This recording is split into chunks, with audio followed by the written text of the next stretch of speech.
उठो देव बैठो देव, उंगलियां चटकाओ देव। राधे राधे। मैं हूँ सौरभ। दीपावली का पर्व हम और आप सभी ने बड़ी धूमधाम से मनाया है। देव दीपावली का पर्व देवता मनाते हैं या फिर मनुष्य भी मना सकता है। जी हाँ, आपके मन में ये विचार अवश्य आ रहा होगा। देवता के साथ साथ हम मनुष्य भी देव दीपावली का पर्व मना सकते हैं। देव उठनी एकादशी से इसकी शुरुआत होती है और कार्तिक पूनम पर इसकी समाप्ति होती है। देव उठनी एकादशी पर सबसे पहले आप तुलसी मैया के समक्ष, अगर आपके घर में सालिग्राम जी हों या फिर लड्डू गोपाल जी हों, उनके पास उनको विराजमान कर दें। इसके पश्चात आप तुलसी मैया के लिए 16 श्रृंगार, साड़ी, जो और भी श्रृंगार की सामग्री होती है वो उन पर चढ़ाएं। फिर विराजमान ठाकुर जी के उनके समक्ष विवाह की प्रार्थना करें। उसके पश्चात आप यह भी प्रार्थना करें कि आपके जीवन में और घर में खुशियाँ और लक्ष्मी मैया आपके घर पर आए। ब्रह्म वेदांत पुराण के अनुसार देव दीपावली के बारे में नारद जी ब्रह्मा जी से पूछते हैं, हे भगवान आप बताइए कि देव दीपावली क्या है?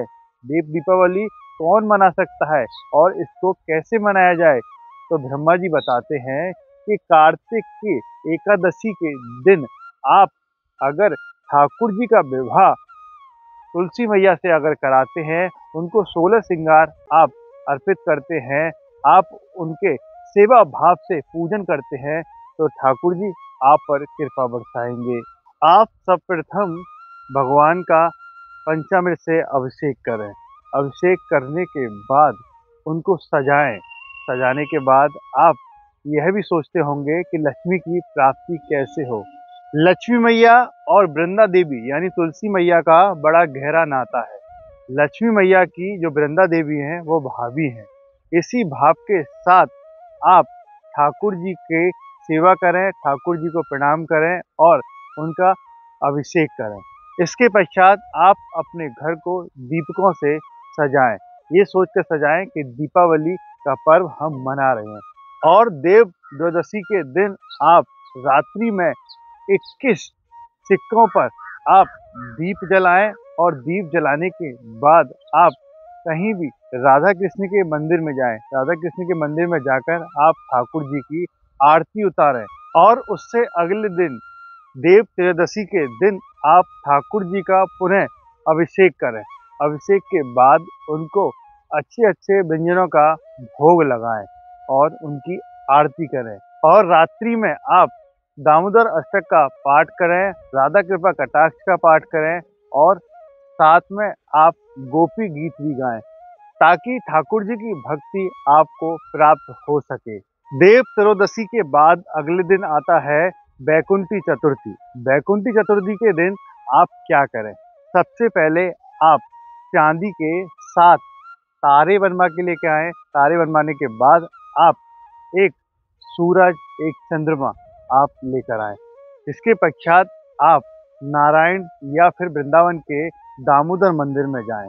दामोदर मंदिर में अगर आप नहीं आ सकते तो आपके जो भी आसपास श्री ठाकुर जी का मंदिर हो, वहां पर आप उनको समर्पित कर दें और ठाकुर जी से यह प्रार्थना करें, हे ठाकुर जी हमारे जीवन में रोजाना बैकुंठ उत्सव मनते रहें और अगर जब हम बैकुंठ में आए तो आपके दर्शन हमको अवश्य हो। बैकुंठ चतुर्थी के बाद एक विशेष दिन आता है कार्तिक पूनम, जो देव दीपावली का अंतिम दिन होता है। उस दिन आप सुबह अपने घर पर सत्यनारायण भगवान की कथा कराएं और अपने ठाकुर जी को वहां पर विराजमान करें। विराजमान करने के बाद आप एक ब्राह्मण को अपने घर पर भोजन कराएं। भोजन कराने के बाद ठाकुर जी से प्रार्थना करें, हे ठाकुर जी हमारे पास जितना बना हमने आपके लिए उतना किया, आप हम पर कृपा बनाएं। इसके पश्चात आप रात्रि में जैसे आपने दीपावली मनाई उसी तरीके से अपने पूरे घर को सजा दें। अपने छतों पर दीपक लगाएं, अपने दरवाजे के आगे दीपक लगाएं और फिर वहाँ ठाकुर जी की रात्रि में आप पूजन करें। ठाकुर जी से यही प्रार्थना करें, हे ठाकुर जी, जिस तरीके से आपका बैकुंठ जगमगा रहा है नित्य रोज, इसी प्रकार के हम उत्सव मनाते रहें। राधे राधे। अगर आप ब्रजवास करना चाहते हैं तो आपके सपनों को पूरा करने के लिए गोविंद विहार आवासीय योजना आपके लिए लेकर आया है वृंदावन में वास करने का सुनहरा मौका। सन सिटी अनंतम के पास एमबीडीए और रेरा द्वारा अप्रूव्ड आवासीय कॉलोनी। तो देर ना करें, आज ही संपर्क करें